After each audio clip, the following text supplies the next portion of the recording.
nós violar, Sr. Presidente, a violar a regra de compatibilidade, nós a violar a regra de bom serviço administrativo de governo, Sr. Presidente, nós a violar a landsverordening financiële beheer. E, Sr. Presidente, de maneira mabisa, nós a violar a regra de destaque público. Então, Sr. Presidente, bota mira com a larga breathing point, apesar que foi de promessa lida, ela caia for, maneira ministra bisa, ela ele passa de porta de cozinha, do nem e regalo, não de Papa Claus, pero Sr. Presidente de Center Class.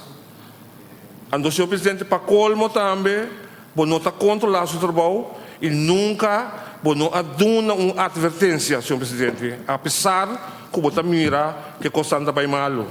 Que mesmo, Sr. Presidente, ora que nós veio aqui, o governo de tempo está responsável, Sr. Presidente.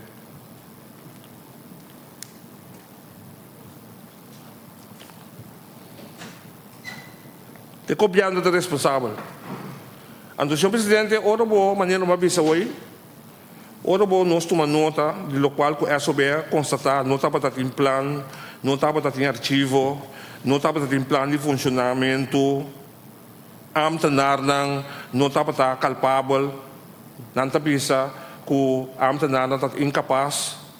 Den o rapport de Algemene Rekenkamer, Sr. Presidente, não estava hasta que o ambtenaar moest worden opgeleid. Então, nós que sabe, ministro, Sr. Presidente, que plano ministro tem para que o ministério, a base de recomendação ng cabinet kung may late up ambtenaar ng panantang na altura de regla ng destaque público. Senhor Presidente, me tinha uma pergunta para o tema aqui na ministra.